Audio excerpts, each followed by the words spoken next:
Hello everyone, it's Andrew from GemTCG here, and in today's video I will be answering a lot of the questions you guys have been commenting in my videos while I go through a 400-ish card collection. So I want to make this a new type of video that I do where you guys can all ask questions in my videos, and like in the comments you could just ask questions and I will answer those probably every week in a long form video, because a lot of these questions are applicable to many people and I get the same questions asked a lot. So I feel like it would be better if I just answer them all at once rather than answer them in the comment section, because it's harder to go in detail over text and explaining it in a video might be better. So from now on, feel free to ask questions, preferably on this video, but ask questions whenever you have them and I will get back with you and respond to them in a video like this, hopefully every week, if not every 2 weeks, something like that. I want it to be long enough so that I can answer a lot of questions at once rather than just doing like 5 questions here or there.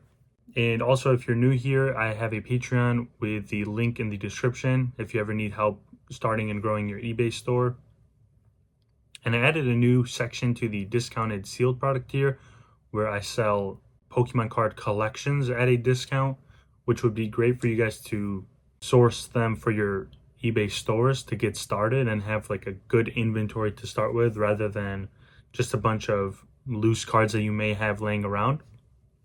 So if you're interested in that, check out the link in the description.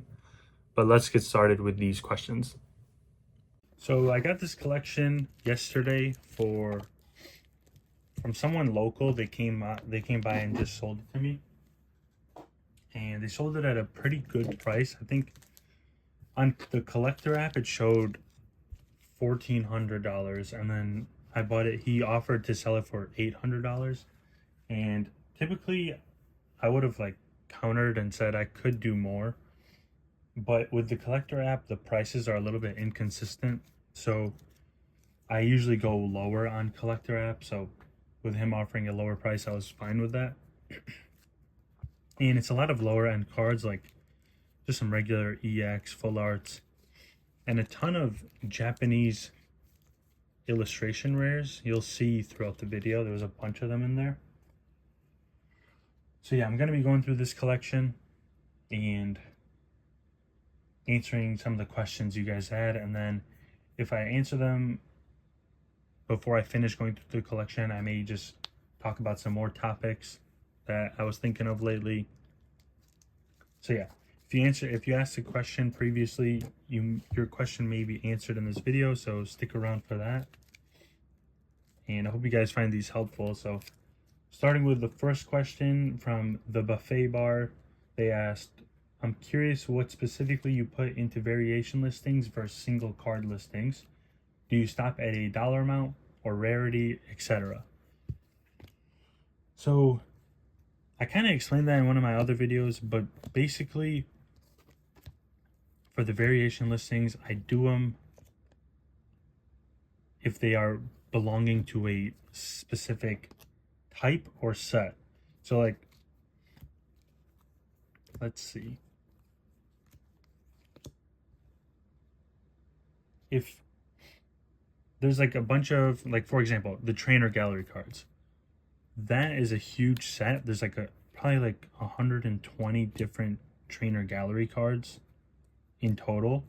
So by having that ability to make a variation listing with a bunch of different options, it makes more sense for me to just do that rather than make single card listings.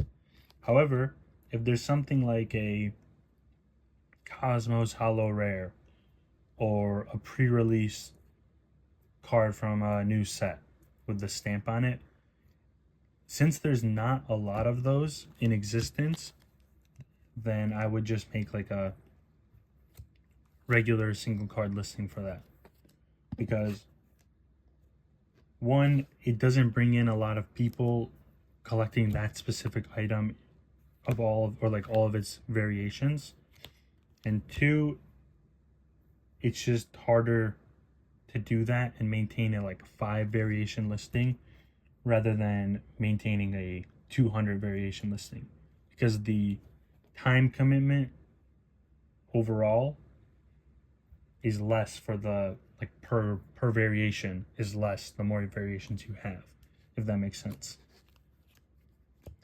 And another thing is I did try doing like very specific variation listings. So like I started one off where I was doing only V cards from Evolving Skies or only V cards from Astral Radiance. And what I realized from that is, hold up,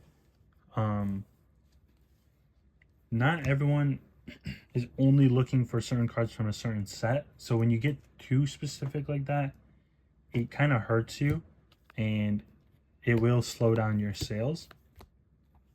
So what I've learned to do is just take an overall rarity or an overall set and do it that way, rather than doing like a specific rarity from a specific set, because it limits your searchability for those listings. This was the highlight of the collection. I think it's worth like 180, and hopefully I could sell it soon, because I don't know how well the Japanese cards hold up, like for the higher end ones. I always struggle to sell them. And then what I was saying was, yeah, don't be too specific, because it can limit your searchability and then, or visibility. And another thing is, like, let's say you have a listing for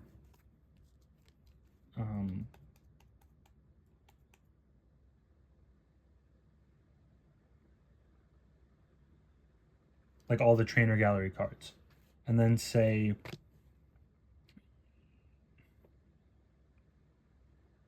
you had the Arceus V Star in that trainer gallery like listing.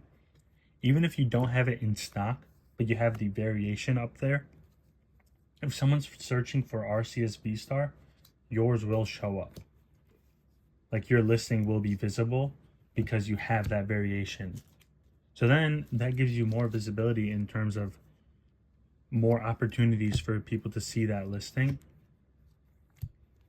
And then especially if you like take that to a bigger scale and you have 200 different variations all within the same category, even if you're not selling that specific card that they want, they may still click on your listing and then buy other ones that they need. So it really helps with that. So having like a large variety within those listings is extremely helpful. And then they also asked, do I stop at a dollar amount? At first I didn't, and I would list like any card within a variation listing. Like one of them I had was the, what was it called? It was the alternate. I did an entire variation listing for alternate art cards, and these range from like $30 to hundreds of dollars. So they were very expensive, and I realized that people don't really want to buy those expensive cards without getting like at least a few pictures of them, which is very understandable. Like you don't want to put in hundreds of dollars to a card that you barely know what it looks like. So in situations like that, if it's a very expensive card and you know that people will be more peculiar with the condition of it, you're going to want to not do those in the variation listings, because it may hurt your potential sales. So I don't have a minimum, but I would maybe recommend a maximum for your listings.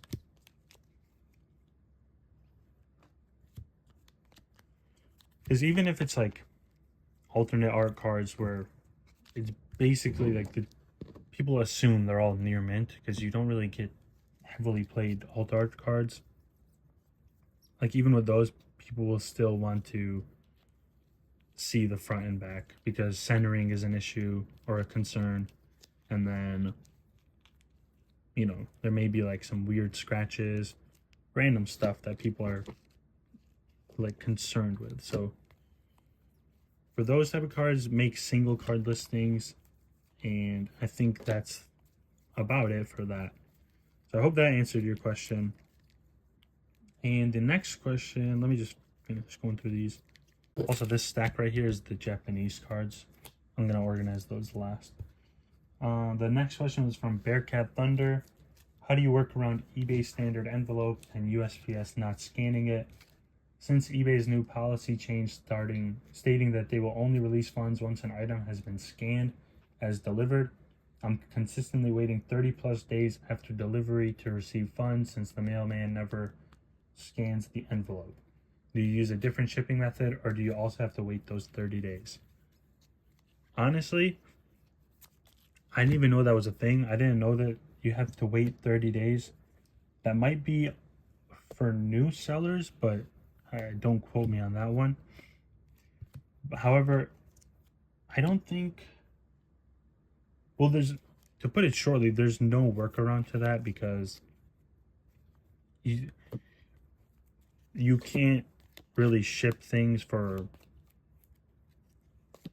with tracking for cheaper than the eBay standard envelope. So you either just have to accept the fact that it's going to take longer to arrive and that they might not scan it, or spend the extra $4 to ship with tracking, like from the first class or ground advantage, whatever. I don't recommend doing that, because most times, even though they don't scan them, they usually scan it towards the end, like when it's delivered. And once that happens, you will get like your money. I've never had to wait 30 days to get my money from eBay. And that could be because I've been selling for multiple years, or who knows, but I don't think like in the long run you'll have to wait for that. And then them not scanning it, I will be honest, I've had many issues where they don't scan the cards I sell or like ship, and then it literally just doesn't even update. And sometimes I have like a nice, buyer, and they will let me know that the thing actually arrived. But then there's potential for some people to take advantage of that, and even if it arrived, they'll say it never did. So it is a risk, but I don't think it's that big of an issue. Like, I don't think it happens that often to where you have to be concerned about it. So I'm not really sure what to do about that.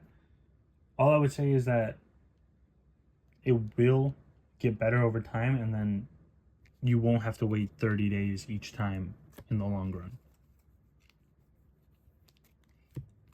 And the next question is from the Thought Donor. How do you organize the bulk that you purchase? So these searches, and then he put in parentheses, searching for bulk cards to see the expensive ones on TCG Player match up to the cards you have. And I think that comment was on the video where I showed how to find expensive cards in your bulk using TCG Player. So they were kind of asking, like, how do you find the ones that actually match up and do the searches so that you can search for the ones you have, I'm assuming. And basically, the way I organize my bulk is organizing it by the set, and then within that set, organizing it by the alphabet. And this helps for many reasons. One, because if you're building up your inventory, you're going to have a lot of cards, especially like if you get thousands of bulk per day. So you're going to need to have that system set up. And the other thing is, let's say a card, like you're searching on TCG Player and you notice a Fusion Strike card is worth $3. And then instead of having to go and search for like through your entire bulk, you could just look through like where you have the Fusion Strike cards, and then you'll quickly find where the expensive card is because you'll have it sorted by alphabet. So that's how that is. I explained that in my other video on how to like process your bulk and then have it ready for when cards go up in price. It's called like investing in Pokemon card bulk. So check that out if you want to have a more detailed answer. And then let me know if you have any more questions on that. And then the next one is Bala. He said, is eBay or vending more profitable? Can you negotiate eBay fees if you're a bigger seller? So I'm not sure exactly what they mean by vending. If I had to guess, it would be like going to the card shows and then setting up a booth to then, sell to people locally. And then eBay, of course, is just having an eBay store.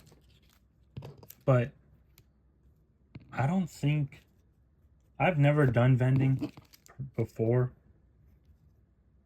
But like, I think it's a huge time commitment. And then you also need to be doing a lot of traveling and a lot of talking with people and then negotiating. So it's a lot of work to put in just to negate that like 13% fee that everyone is so scared of. I personally don't think it's worth it, because you could sell way more cards online even if you're getting a fee from that, or like paying a fee. Whereas if you're in person, you're very limited to who you're around and like who's there. So if you're there, you could probably go an entire day without making a single sale, and then you just wasted all of that time. So like, I don't know if that's a really good idea to strictly focus on vending, unless you're like a local card store and you prioritize connections and dealing with other stores. Then it may be worth it. But if you want to do this like full time and not own an actual store, then I would not recommend vending, and I would focus strictly on the eBay. And I'll answer that next question in a sec. Let me just put these cards away and I'll be right back. Okay, so then the second part of that question was, can you negotiate eBay fees if you're a bigger seller? Honestly, I'm not sure if you can. I know like some people have said that you can negotiate the fees and you pay a lower fee if you're a bigger seller. But like, it's probably like very minimal in terms of actual percentage amounts. And of course, if you're selling millions of dollars of inventory and then you can get a 1% discount on your fees, that's big. But once you're at that point, I don't think it really matters. And I don't think you'll be able to negotiate until you get to a point like that. However, I will admit, but like let you know that once you become top rated seller, I think you get a 10% discount on total fees. So like, if your fee is 13%, you will get 1.3% less on the fees. Like, you'll pay 1.3% less. I'm pretty sure that's how it works, but like, you'd have to double check that one, because I could be wrong. And I'm top rated seller, so like, I do get those lower fees. And then you for sure get like higher fees if you're a negatively rated seller. So try to keep your rating up and ship things on time. Be accurate with your descriptions and don't scam people, because that will hurt you in the long run and will also make your listings not show up on eBay. So be careful with that. And then the next question was from Mubin Ahmed. They said, when buying a collection at 80%, are you planning on selling it online? I don't see where the ROI is online at 80% after fees and shipping. Usually comes out to almost 70% to break even on TCG Player. And that's a good question. I have explained that in my pricing videos, where I explain like how I'm able to sell things online to make a huge profit even after the fees and all that, but I'll explain it again here. Basically, also these are all the illustration rares I was talking about. There's like probably 100 in here. Basically, you want to mark up the cards from the market price. So like, I know it makes sense to think like, okay, if a card is worth $10, I can only sell it for $10 on eBay. But that's not true, because people are willing to pay a higher price if you are a trusted seller, you have like good feedback, good pictures, stuff like that. So if you get a card that's worth $10 and you paid maybe $7 or $8, which would be the 80% that you're referring to, if you do that and then list it at like 30% above market price on eBay, then even after the fees, you will be netting 30% profit. So that's how that works. Like, you basically just need to make your items more expensive. You can't buy it at like a percentage of the market price, like 80%, and then list it on eBay at market price, because like you even said, you won't make money and you'll most likely just lose money doing that way. So I don't know if this is like a special one. It has different writing on the bottom left, but world championship, I think. But yeah, you basically just need to mark up your cards to put it short, and after that you will make profit even after the fees. So that's how you do that. And then the next question is, do you think it's better to focus on eBay or TCG Player more, assuming a primary inventory of cards that are less than $5? That question was asked by FO Mega Man Fan. So I've talked about this before too, and I've said I like to list all of the cards that are above $5 on eBay. And of course, if you don't like doing that and you like TCG Player for that, you could still do that. But I just prefer selling on eBay, and that's what I would recommend to you all, because I found it to be the best one and the platform that actually gets the most like sales, and you're able to control your pricing more, which is very helpful.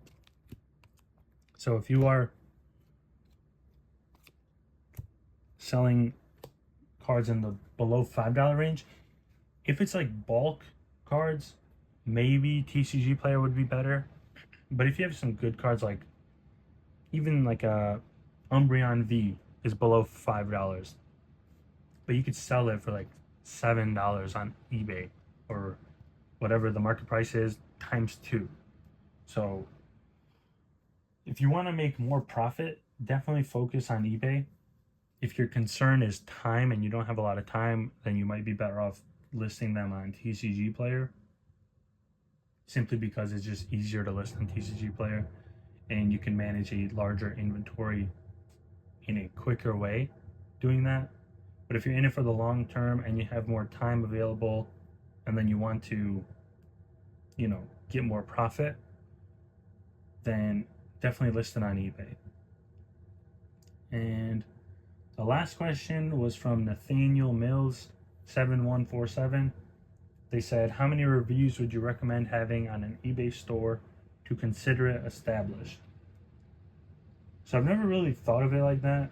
I don't know what established means, because to some people, having like 10,000 reviews is established. To some people, just having above 100 is established. So I don't think there's a specific number, but I guess, like, from my perspective, if I was going to buy from someone, I would want to buy from someone with above 50 feedback. And even if they have below that, like below that number of feedback, and they take good pictures, they have like a professional looking title and pictures and description, and it's fairly priced, I would still buy from them. Like, I don't think having a higher number of feedback matters, but showing professionalism through your listings matters more and will result in getting more sales. So if you could focus on that, then you will be fine. I feel like that's the reason you're asking that question, is because maybe you're a newer seller and you don't have many reviews or something, but if you do everything in the proper way, then your review count shouldn't be holding you back from getting sales. Just think about it as if you were a buyer, and then look at your store and your listings and think, would I buy from that seller? And then adjust based on that. If you see a listing and you're like, this picture is blurry, or it's dark, or it's hard to tell the condition of the card, would you make that purchase? And then if your answer is no, then change whatever is making you say no to buying from that, if that makes sense. But yeah, that was all the questions for this video. Please leave questions in the comment section so I can answer them in the next video. And I hope these questions, like these answers, help all of you guys, and hopefully helped other people that even though they didn't ask the question, they still got some insight to the video. So I hope you guys enjoyed this, and I look forward to making more of these because I think they're pretty helpful. But yeah, I'll see you guys in the next one.